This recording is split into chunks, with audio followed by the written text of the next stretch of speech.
नमस्कार विद्यार्थी मित्रांनो, मी डॉक्टर संजय पगार, सहाय्यक प्राध्यापक भूगोल विभाग, मराठा विद्याप्रसारक समाज, KRT arts, BH commerce and AM science म्हणजेच KTHM कॉलेज नाशिक तर्फे आपल्या सर्वांचं या ऑनलाईन लेक्चर सिरीज मध्ये सहर्ष स्वागत करतो. विद्यार्थी मित्रांनो, आपण सर्व इयत्ता 12वी उत्तीर्ण झालेला आहात. त्यामुळे मी सर्वात प्रथमतः आपल्या सर्वांचं अभिनंदन करतो. या वर्षी आपण FYBA या वर्गासाठी प्रवेश घेतलेला आहे आणि आपण भूगोल हा विषय निवडलेला आहे. भूगोल विषय आपल्या अंतर्गत प्रथम सत्र 1 किंवा ज्याला सेमिस्टर 1 म्हणतो, त्याद्वारे आपण फिजिकल जॉग्राफी म्हणजेच प्राकृतिक भूगोल हा विषय शिकणार आहोत. या विषयाचा कोड आहे GGUP 110A. आजच्या तासाला आपण प्राकृतिक भूगोल या विषयाचा जो अभ्यासक्रम आहे त्या अभ्यासक्रम त्याचप्रमाणे या विषयाअंतर्गत आपली जी वर्षभरची परीक्षा होणार आहे या परीक्षेचं स्वरूप आपण या ठिकाणी समजून घेणार आहोत. विद्यार्थी मित्रांनो, मागील वर्षापासून सावित्रीबाई फुले पुणे विद्यापीठाद्वारे FYBA या वर्गाचा अभ्यासक्रम बदललेला आहे आणि आता आपल्याला choice based credit system 2019 pattern हा अभ्यासक्रम आहे आणि म्हणून या अभ्यासांतर्गत आपल्याला भूगोल हा विषय एकूण 2 सत्रामध्ये अभ्यासायचा आहे. प्रथम सत्राला आपल्याला प्राकृतिक भूगोल हा विषय आहे, तर द्वितीय सत्राला आपल्याला मानवी भूगोल हा विषय आहे. आज आपण प्राकृतिक भूगोलाचा अभ्यासक्रमाची ओळख करून घेत असताना पहिले जे प्रकरण आहे ते आपल्याला प्राकृतिक भूगोलाचा परिचय. आपल्या सर्वांना माहिती आहे की प्राकृतिक भूगोल ही भूगोलाची सर्वात महत्वाची शाखा आहे आणि म्हणून या शाखेचा परिचय आपल्याला पहिल्या प्रकरणात घ्यायचा आहे. या पहिल्या प्रकारामध्ये पहिला जो उपमुद्दा आहे प्राकृतिक भूगोलाची व्याख्या. आपल्याला माहिती आहे की कोणताही नवीन विषय ज्या वेळेला आपण शिकत असतो त्यावेळेला आपल्याला त्या विषयाचा अर्थ समजून घ्यायचा असतो. म्हणून पहिला जो मुद्दा आहे याद्वारे आपण प्राकृतिक भूगोलाची जी व्याख्या आहे, वेगवेगळ्या तज्ञांनी किंवा भूगोलकारांनी जी वेगवेगळ्या व्याख्या केलेल्या आहेत यापैकी काही निवडक व्याख्यांवर आपण चर्चा करणार आहोत आणि यातून आपण प्राकृतिक भूगोल म्हणजे काय या संदर्भामध्ये आपण माहिती घेणार आहोत. त्याच्यानंतर दुसरा जो उपमुद्दा आहे पहिल्या प्रकारात तो आहे प्राकृतिक भूगोलाचे स्वरूप आणि प्राकृतिक भूगोलाची व्याप्ती. आता प्राकृतिक भूगोलाचे स्वरूप म्हणजे काय की याद्वारे या विषयाचं स्वरूप काळाच्या ओघामध्ये बदलत गेलं. प्राकृतिक भूगोल हा सुरुवातीला वर्णनात्मक स्वरूपाचा विषय होता, नंतर तो गतिमान स्वरूपाचा झाला, त्याचं स्वरूप शास्त्रीय झालं, त्याचं स्वरूप आंतरविद्याशाखीय झालं किंवा त्याचं अप्लाइड स्वरूप झालं. अशा विविध मुद्द्यांच्या माध्यमातून आपण प्राकृतिक भूगोलाचं स्वरूप समजून घेणार आहोत. यामध्येच आपल्याला प्राकृतिक भूगोलाची व्याप्ती बघायची आहे. आता प्राकृतिक भूगोलाची व्याप्ती म्हणजे काय की प्राकृतिक भूगोलाचा अभ्यास करत असताना आपण कोणकोणत्या अभ्यास घटकांना स्पर्श करणार आहोत, कोणकोणते अभ्यास घटक आपल्या प्राकृतिक भूगोला अंतर्गत येतात, त्या संदर्भात आपण चर्चा या दुसऱ्या उपमुद्द्यामध्ये करणार आहोत. तिसरा उपमुद्दा आहे प्राकृतिक भूगोलाच्या शाखा. मी आता सांगितलं की प्राकृतिक भूगोल ही अत्यंत महत्वाची भूगोलाची व्याख्या आहे आणि काळाच्या ओघात जसजसा प्राकृतिक भूगोलाचा विकास होत गेला तसतसा त्या ठिकाणी या भूगोलातील विविध घटकांचा सविस्तर अभ्यास करण्यासाठी प्राकृतिक भूगोलाच्या वेगवेगळ्या उपशाखा उदयास आला. तर या प्रमुख शाखांचा परिचय आपण यामध्ये घेणार आहोत. उदाहरणार्थ भूरूपशास्त्र असेल, भूगर्भशास्त्र असेल, मृदा भूगोल असेल, खगोलीय भूगोल असेल, हवामानशास्त्र असेल, सागरशास्त्र असेल, जैविक भूगोल असेल किंवा यासारख्या पर्यावरणीय भूगोल असेल, यासारख्या अनेक शाखांचा आपल्याला परिचय किंवा या ठिकाणी ओळख या उपमुद्द्याच्या माध्यमातून करायचा आहे. त्याच्यानंतर आहे पृथ्वी प्रणालीचा परिचय किंवा ओळख. विद्यार्थी मित्रांनो, भूगोल विषयामध्ये पृथ्वीचा अभ्यास अत्यंत महत्वाचा असतो. तर प्राकृतिक भूगोलामध्ये जे विविध आवरणांचा आपण अभ्यास करतो त्यामध्ये शिलावरण असेल, वातावरण असेल, जलावरण असेल किंवा जीवावरण असेल, या सर्व आवरणांमध्ये वेगवेगळे जैविक व अजैविक घटक असतात आणि या जैविक व अजैविक घटकांमध्ये अंतर्गत परस्पर संबंध असतात. यामध्ये वेगवेगळ्या आंतरक्रिया घडून येत असतात आणि या आंतरक्रियांच्या माध्यमातून एक प्रणाली तयार होत असते ज्याला आपण सिस्टीम असं म्हणतो. आणि म्हणून पृथ्वीवरच्या वेगवेगळ्या प्रणाली आहेत. त्याच्यामध्ये परिसंस्था असेल, जलचक्र असेल, अन्नसाखळी असेल किंवा प्रकाश संश्लेषण प्रक्रिया असेल, यासारख्या प्रणाल्यांची ओळख आपण या प्रकरणातून करून घेणार आहोत. आणि म्हणून यामध्ये जे शिलावरण आहे, जलावरण आहे, वातावरण आहे आणि जीवावरण आहे, याच्यातील या वेगवेगळ्या प्रणालीचा परिचय आपण या पहिल्या प्रकरणातून करून घेणार आहोत. त्यानंतर आपलं दुसरं जे प्रकरण आहे ते सर्वात महत्वाचं म्हणजे मृदावरण, की ज्याला आपण शिलावरण असं म्हणतो. या शिलावरणाचा आपण अल्प परिचय या दुसऱ्या प्रकरणाच्या माध्यमातून करून घेणार आहोत. आता प्राकृतिक भूगोलामध्ये पृथ्वीचे अंतरंग हा अत्यंत महत्वाचा घटक आहे. पृथ्वीच्या अंतर्गत रचनेसंदर्भामध्ये आपल्याला अभ्यास यामध्ये करायचा आहे. म्हणजे पृथ्वीच्या पृष्ठभागापासून जसजसं आपण पृथ्वीच्या अंतर्गत भागात जातो तसतसं पृथ्वीचे विविध थर आहे. त्याच्यामध्ये भूकवच आहे, हे प्रावरण आहे, नंतर हा अंतर्गत गाभा आहे. या सर्व थरांची रचना कशी आहे, त्यामध्ये कोणकोणते घटक आहे, कोणकोणते उपघटक आहे, तेथील तापमान कसं आहे, त्या ठिकाणी कोणते खनिज आहेत, खडक कोणते आहे, अंतर्गत भागामध्ये पृथ्वीचं तापमान कसं आहे, किंवा कशा प्रकारची घनता आहे, किंवा अशा प्रकार किंवा वेगवेगळ्या ज्या भूअंतर्गत प्रक्रिया आहेत या संदर्भातली माहिती आपण पृथ्वीचे अंतरंग याच्या माध्यमातून घेणार आहोत. त्यानंतर वेगनरचा खंडवन सिद्धांत. विद्यार्थी मित्रांनो, प्राकृतिक भूगोलामध्ये जे वेगवेगळे प्रमुख घटक आहेत त्याच्यामध्ये वेगनरचा भूखंड वन सिद्धांत हा अत्यंत महत्वाचा असतो. आल्फ्रेड वेगनर हा जर्मनीचा हवामान तज्ज्ञ होता, वनस्पती शास्त्रज्ञ होता. त्यांनी त्या विषयाचा अभ्यास करत असताना आपल्या निरीक्षणाच्या आधारे त्याने एक सिद्धांत मांडला आणि म्हणून तो जो सिद्धांत आहे भूखंड वन सिद्धांत, आणि म्हणून हा सिद्धांत त्याच्या नावाने ओळखला जातो, वेगनरचा खंडवन सिद्धांत. आता वेगनरचा खंडवन सिद्धांत हा असा आहे की आज जगामध्ये हे जे एकूण 7 उपखंड दिसतात ते काही वर्षांपूर्वी या सर्व भूखंडांचा एकच भूखंड होता. त्याला त्यांनी पॅन्जिया नाव दिलं.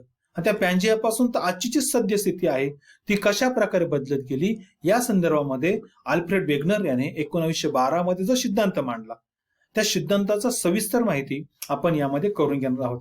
त्याच्यानंतर WM डेव्हिस याचं शरणचक्र किंवा खननचक्र संकल्पना. WM डेव्हिस हा अमेरिकेचा भूरूप शास्त्रज्ञ होता. याने सुद्धा भूपृष्ठावर जे विविध प्रकारचे भूरूपे आहेत त्यांची निर्मिती कशी होते, त्याची उत्पत्ती कशी होते या संदर्भामध्ये अत्यंत शास्त्रीय सिद्धांत 1884 मध्ये मांडला. याची ओळख आपल्याला या मृदावरण प्रकरणांतर्गत करून घ्यायची आहे. यानंतर आपलं जे तिसरं प्रकरण आहे ते म्हणजे वातावरण. वातावरण हा अत्यंत महत्वाचा भाग पर्यावरणाचा आहे. सर्वसाधारण पृथ्वीच्या भोवताली जे विविध वायू आहे, जे विविध वायूंचं वेष्टन आहे त्याला आपण वातावरण असं म्हणतो. म्हणून या वातावरण या प्रकरणामध्ये पहिला जो मुद्दा आहे आपल्याला वातावरणाची रचना. हे जे वातावरण पृथ्वीच्या आजूबाजूला आहे, सभोवताली आहे, या वातावरणाची रचना कशा प्रकारे आहे, म्हणजे या वातावरणामध्ये असलेले विविध वायू असेल किंवा बाष्प असेल किंवा वेगवेगळे धुलीकण असेल, या सर्वांची माहिती आपल्याला घ्यायची आहे. आणि त्याचप्रमाणे या वातावरणाची रचना कशी आहे, म्हणजे पृथ्वीच्या पृष्ठभागापासून जसजसं आपण अवकाशामध्ये वरती जातो त्यावेळेला या वातावरणाचे 3 ते 4 प्रमुख थर आहे. यामध्ये तपांबर आहे, स्थितांबर आहे, आयनांबर आहे, बाह्यावरण आहे, किंवा स्थितांबरामध्ये अजून एक महत्वाचा थर आहे तो म्हणजे ओझोनांबर. या सर्व थरांची रचना आपल्याला बघायची आहे की पृथ्वीच्या पृष्ठभागापासून या प्रत्येक थराची उंची किती आहे, त्यामध्ये कोणकोणते वातावरणाचे घटक आढळतात, कोणकोणत्या वातावरणीय प्रक्रिया आढळतात, यांची सविस्तर माहिती आपल्याला वातावरणाची रचना यामधून घ्यायची आहे. त्याच्यानंतर उष्णतेचा ताळेबंद, म्हणजे ज्याला आपण हीट बजेट असं म्हणतो. आपल्याला सर्वांना कल्पना असेल पृथ्वीच्या पृष्ठभागावर जी उष्णता आपल्याला मिळते, जी ऊर्जा मिळते ती सूर्यापासून मिळते. सूर्यापासून पृथ्वीवर येणारी जी ऊर्जा आहे ती लघुलहरीच्या स्वरूपात येते आणि पृथ्वीच्या पृष्ठभागाने तिचं शोषण केल्यामुळे किंवा वातावरणातून काही तिचं शोषण होतं आणि ही जी शोषलेली जी ऊर्जा आहे ती परत दीर्घ लहरीद्वारे वातावरणात सोडली जाते. आणि येणारी ऊर्जा आणि जाणारी ऊर्जा याच्यामध्ये एका प्रकारचं निसर्गात संतुलन आढळतं. यालाच आपण उष्णतेचा ताळेबंद असं म्हणतो किंवा उष्णतेचं संतुलन असं म्हणतो. याचाही आपण परिचय, ओळख याच्यामध्ये आपल्याला करून घ्यायची या प्रकरणामध्ये. त्याच्यानंतर वायुभार पट्टे व वाऱ्याची प्रणाली. भूगोलाच्या अभ्यासामध्ये वायुभार पट्टे आणि वाऱ्याची प्रणाली किंवा वारे हा अत्यंत महत्वाचा घटक आहे. सर्वसाधारणपणे पृथ्वीच्या पृष्ठभागावर जे विविध प्रकारचे कमी दाबाचे आणि जास्त दाबाचे जे पट्टे आहेत त्याची निर्मिती कशी होती, त्याचे स्थान कसे आहेत या संदर्भात आपल्याला माहिती घ्यायची आहे. आपल्याला सर्वांना कल्पना असेल की वाऱ्याची निर्मिती होण्यामागे कमी दाबाचा पट्टा आणि जास्त दाबाचा पट्टा किंवा ठिकाणं ही महत्वाची असते. सर्वसाधारणपणे वारे जे आहे हे जास्त दाबाच्या प्रदेशाकडून कमी दाबाच्या प्रदेशाकडे वाहत असतात आणि याच्यातून वाऱ्याची निर्मिती होत असते. म्हणून वाऱ्याच्या प्रणालीमध्ये आपण वाऱ्याचे जे विविध प्रकार आहेत, सर्वसाधारणपणे वाऱ्याचे 3 प्रकार सांगितले जातात. एक आहे ग्रही वारे, दुसरे आहे स्थानिक वारे आणि तिसरे आहे हंगामी वारे. ग्रही वाऱ्यामध्ये परत उपप्रकार आहेत. उदाहरणार्थ व्यापारी वारे, प्रतिव्यापारी वारे व ध्रुवीय वारे हे त्याचे प्रकार आहेत. तर स्थानिक वाऱ्यामध्ये भारताचं उदाहरण दिलं तर आपल्याला नॉर्वेस्टर वारे आहे, लू वारे आहे किंवा हंगामी वारे जे आहे त्याचे परत उपप्रकार आहेत. खारे वारे, मतलबी वारे आहे किंवा आपल्या भारतामध्ये सर्वात उत्तम उदाहरण म्हणजे मोसमी वारे. हे जे वारे हंगामानुसार ऋतूनुसार वाहतात, तर त्याची माहिती आपल्याला यामध्ये घ्यायची आहे. यानंतर आहे आपल्याला पुढचा जो उपघटक आहे वृष्टीची रूपे व प्रकार. आता वृष्टी म्हणजे काय की वातावरणामधलं जे पाणी आहे ते ज्या वेळेला द्रव रूपामध्ये किंवा घन रूपामध्ये पृथ्वीवर येते, त्या पृथ्वीवर पाणी पडण्याची जी प्रक्रिया आहे त्याला आपण वृष्टी असं म्हणतो. ती वेगवेगळ्या स्वरूपात आहे, त्याची रूपं आहेत. मग त्याच्यामध्ये गारा असेल त्या ठिकाणी किंवा मग त्याचे ढग असेल किंवा मग दव असेल, दैवर असेल, धुके असेल किंवा या अशा माध्यमातून ते वृष्टी ही पृथ्वीवर होत असते व त्याचे परत प्रकार आहेत. तर त्याचा आपल्याला अल्प परिचय या ठिकाणी आपल्याला घ्यायचा आहे. याच्यानंतर आपलं शेवटचं जे प्रकार आहे ते म्हणजे जलावरण. आता आपल्याला सर्वांना माहिती आहे की जलावरण म्हणजे काय की पृथ्वीच्या भागावरील जो भाग पाण्याने व्यापलेला आहे, त्याच्यामध्ये समुद्र असेल, सागर असेल, वेगवेगळ्या प्रकारची सरोवरे असेल, तळे असेल, नदी असेल, ही जी जलाशय आहे या जलाशयाने व्यापलेला जो भाग आहे ज्याला आपण जलावरण असं म्हणतो. आणि याच्यामध्ये सर्वात महत्वाचा घटक आहे अभ्यासाचा तो म्हणजे जलचक्र. जलचक्र हे अविश्रांतपणे कार्य करत असतं. याच्यामध्ये वेगवेगळ्या प्रक्रिया आहेत. त्याच्यामध्ये बाष्पीभवन असेल, घनीभवन असेल किंवा त्याचा पर्जन्य असेल किंवा ज्याला आपण वृष्टी असं म्हणतो, या वेगवेगळ्या प्रकारच्या प्रक्रिया आहेत.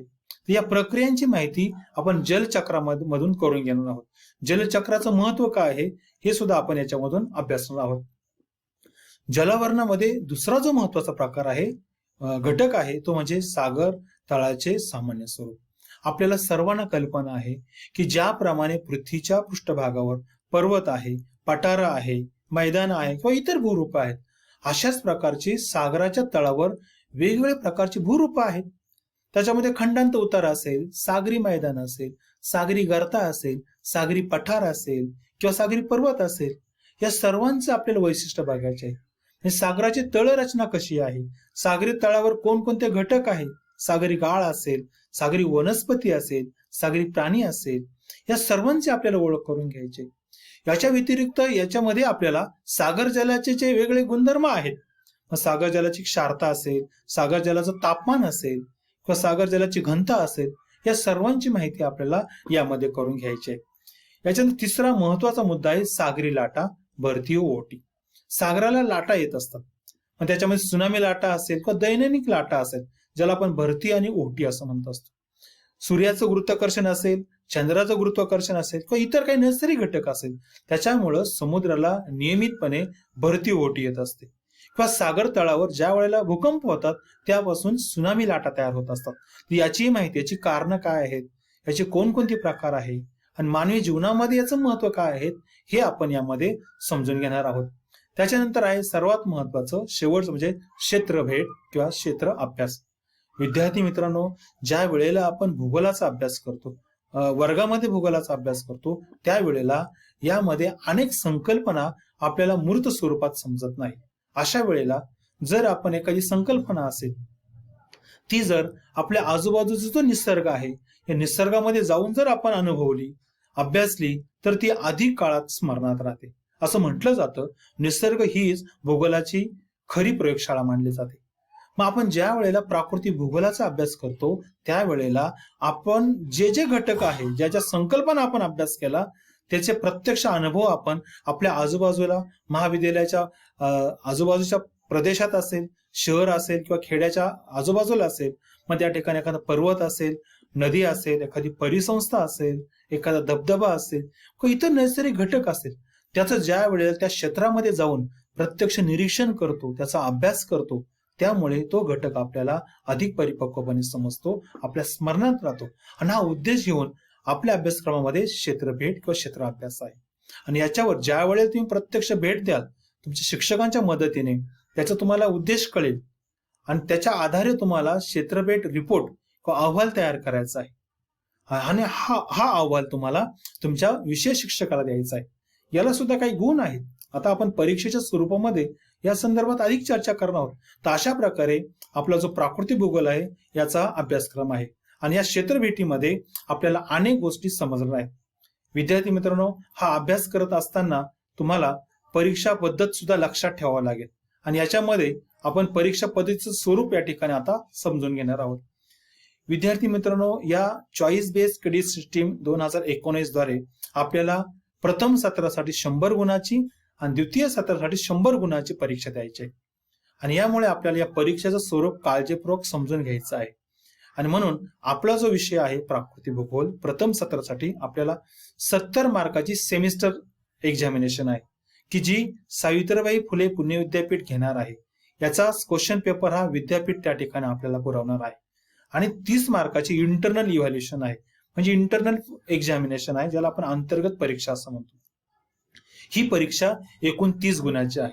आणि यापैकी एक गोष्ट लक्षात ठेवा की येथे 20 मार्काची तुमची थेअरी पेपर आहे. म्हणजे 30 मार्काची जी इंटरनल तुमची एक्झाम आहे त्याच्यापैकी पहिली तुमची 20 मार्काची थेअरी पेपर आहे. आता या परीक्षेमध्ये एकूण 3 प्रकारचे प्रश्न राहणार आहेत. पहिला प्रश्न आहे question number 1, multiple choice question, म्हणजे याचा अर्थ हा 5 गुणांचा प्रश्न आहे. यामध्ये आपल्याला पर्याय निवडा या स्वरूपाचे प्रश्न दिले जातील. एकूण 5 उपप्रश्न दिले जातील. ती 5ही आपल्याला सोडवायचे आहेत. प्रत्येकाला 1 गुण, असे 5 गुण. दुसरा जो प्रश्न आहे, write answer in 1 sentence any 5 out of 7. याचा अर्थ असा की 7 पैकी तुम्हाला 5 प्रश्न सोडवायचे आहे आणि याची उत्तर तुम्हाला एका वाक्यात लिहायचे, 1 किंवा 2 वाक्यात लिहायचे आहेत. ही 5 प्रश्न लिहायचे, यालाही 5 गुण आहेत. तिसरा प्रश्न आहे, राईट अ शॉर्ट नोट्स, म्हणजे टिपा द्या. इथं तुम्हाला एनी 2 आउट ऑफ 3, म्हणजे 3 पैकी 2 सोडवायचे आहेत आणि याला गुण आहेत एकूण 10. म्हणजे या ठिकाणी तुम्हाला एका टिपेला 5 गुण, म्हणजे 5 गुण 10 अशा प्रकारे गुण आहेत त्या ठिकाणी. ही झाली 20 मार्काची. आता 30 पैकी 10 मार्क तुम्हाला method of assessment for internal examination, ही सर्वात महत्वाची आहे. विद्यार्थी मित्रांनो, तुमचं ऍडमिशन झाल्यानंतर, तुमचं ऑनलाईन टीचिंग सुरू झाल्यानंतर किंवा नंतरच्या काळामध्ये प्रत्यक्ष टीचिंग सुरू होईल, तर या काळामध्ये तुमचं महाविद्यालयातर्फे, विशेष शिक्षकातर्फे तुमचं नियमितपणे मूल्यमापन केलं जाईल. त्याच्यामध्ये तुमची उपस्थिती असेल, मग ती ऑनलाईन असेल किंवा ऑफलाईन असेल, त्यानंतर सेमिनार असेल, ओरल असेल, सर्वे असेल, फील्ड व्हिजिट असेल, ट्युटोरियल असेल किंवा असाइनमेंट असेल, ग्रुप डिस्कशन असेल, ह्या वेगवेगळ्या माध्यमातून 10 गुणासाठी तुमचं मूल्यमापन केलं जाणार आहे आणि याच्यापैकी मार्क तुम्हाला दिले जाणार आहे. म्हणून अशा प्रकारे अंतर्गत मूल्यमापन तुमचं 20 अधिक 10 30 मार्काचं होणार आहे. त्यानंतर विद्यापीठातर्फे तुमचं सेमिस्टर एंड, म्हणजे प्रथम सत्राच्या शेवटी एक परीक्षा घेतली जाणार आहे. ही परीक्षा एकूण 70 गुणांची आहे. यासाठी 3 तास वेळ आहे. आता याच्यामध्ये एकूण तुम्हाला 4 प्रश्न आहेत. पहिला जो प्रश्न आहे तो आहे answer the question in 20 words each any 8 out of 10. याचा अर्थ असा आहे की तुम्हाला 10 पैकी 8 प्रश्न सोडवायचे आहेत. प्रत्येक प्रश्नाला 2 गुण आहेत आणि अशा 8 2 16 असे 16 गुण आहेत त्या ठिकाणी. ही उत्तरं तुम्हाला 1 ते 2 वाक्यात लिहायचे आणि अचूक शब्दात लिहायचे आहे. जितकं विचारलं तितकंच त्या ठिकाणी लिहायचं आहे आणि म्हणून या ठिकाणी आपल्याला प्रत्येकी 2 गुण आहेत. दुसरा प्रश्न आहे write short notes in 50 words is. याचा अर्थ असा आहे की तुम्हाला या ठिकाणी टिपा लिहायच्या आहेत आणि त्या 50 शब्दात लिहायच्या आहेत. इथं तुम्हाला 3 पैकी 2 टिपा द्यायच्या आहेत. एका टिपेला 8, असे 8 गुणाचे 2 प्रश्न आहेत, 16 गुण आहेत. प्रश्न क्रमांक 3 आहे answer this question in 100 words each. इथं सुद्धा तुम्हाला 3 पैकी 2 प्रश्न सोडवायचे आहेत. 9 मार्क प्रत्येक आहे. 9 2 18 गुण तिसऱ्या प्रश्नाला आहेत. चौथा प्रश्न महत्वाचा आहे answer this question in 300 words any 1 out of 2. म्हणजे 2 पैकी 1 प्रश्न लिहायचा आहे. हा दीर्घोत्तरी प्रश्न आहे आणि अत्यंत सविस्तर लिहायचा आहे, कारण याला 20 गुण आहेत.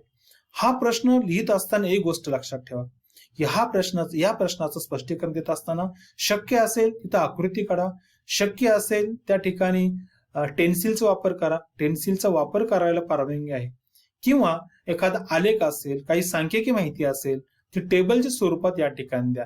आणि म्हणून याला 20 मार्क आहेत. अशा प्रकारे 16, 16, 18, 20 असे एकूण 70 मार्क तुम्हाला विद्यापीठाची जी सेमिस्टर एक्झाम आहे याला आहे. आता हे सर्वात महत्वाचं आहे, minimum marks required for passing. म्हणजे तुम्हाला प्रथम सत्रामध्ये पास होण्यासाठी किती मार्क आवश्यक आहे. तर अंतर्गत जी परीक्षा आहे ती 30 मार्काची आहे, यापैकी तुम्हाला 20 गुण आवश्यक आहे. तर विद्यापीठाची जी 70 गुणाची परीक्षा आहे यामध्ये 28 गुण तुम्हाला कमीत कमी पास होण्यासाठी पाहिजे. म्हणजे दोन्ही परीक्षाचा जर एकत्रित विचार केला तर 12 अधिक 28 अशा प्रकारे तुम्हाला 40 गुण या सत्रामध्ये पास होण्यासाठी लागतात. इथं एक गोष्ट मी तुमच्या लक्षात आणून देतो की तुम्हाला 40 गुण त्या ठिकाणी पास होण्यासाठी पाहिजे. पण जर हे 40 गुण तुम्हाला फक्त 70 पैकी मिळाले तर तुम्ही पास नाही. कारण विद्यापीठाची कंडिशन अशी आहे की अंतर्गत परीक्षेमध्ये सुद्धा तुम्हाला कमीत कमी 12 गुण पाहिजे आणि विद्यापीठाच्या परीक्षेमध्ये सेमिस्टरमध्ये 28 गुण कमीत कमी पाहिजे आणि या दोन्हींची बेरीज 40 पाहिजे. आणि म्हणून हे आपल्याला अभ्यास करताना लक्षात ठेवावं लागेल आणि म्हणून अंतर्गत परीक्षेला सुद्धा या ठिकाणी महत्व आहे. यानंतर आपण ज्या वेळेला अभ्यास कराल त्यावेळेला अभ्यास करताना ही जी काही संदर्भ पुस्तकं आहेत, काही पुस्तकं इंग्रजीमध्ये आहेत, काही पुस्तकं मराठीमध्ये आहेत. ही खालील 2 जी पुस्तकं आहेत ही मराठीमध्ये आहेत. तर तुमच्या स्वतःच्या नोट्स अपडेट करत असताना या पुस्तकांचा नक्कीच संदर्भ घ्या. नक्कीच तुम्हाला त्या ठिकाणी प्रत्येक विषय चांगल्या प्रकारे अभ्यासता येईल आणि चांगल्या प्रकारचे गुण मिळेल. विद्यार्थी मित्रांनो, या ठिकाणी आजच्या तासाला आपण जो अभ्यासक्रम त्या ठिकाणी चर्चा केली, आपण जे परीक्षेचं स्वरूप समजून घेतलं, या संदर्भामध्ये जर आपल्या मनामध्ये काही शंका असेल तर विद्यार्थी मित्रांनो या ठिकाणी माझा ईमेल आहे sanjaypagar@kthm college.ac.in. या ईमेलवर आपण त्या ठिकाणी मला मेल करा. नक्कीच मी आपल्या प्रश्नांचं त्या ठिकाणी उत्तर देईल. विद्यार्थी मित्रांनो, आजच्या तासाला आपण इथेच थांबूया. या ठिकाणी धन्यवाद. परत आपण पुढचा जो तास आहे, पुढच्या तासाला पहिलं प्रकरण आपण सुरू करणार आहोत आणि पहिल्या प्रकरणाचा जो पहिला उपमुद्दा आहे त्याला आपण प्रत्यक्ष सुरुवात करणार आहोत. परत एकदा धन्यवाद.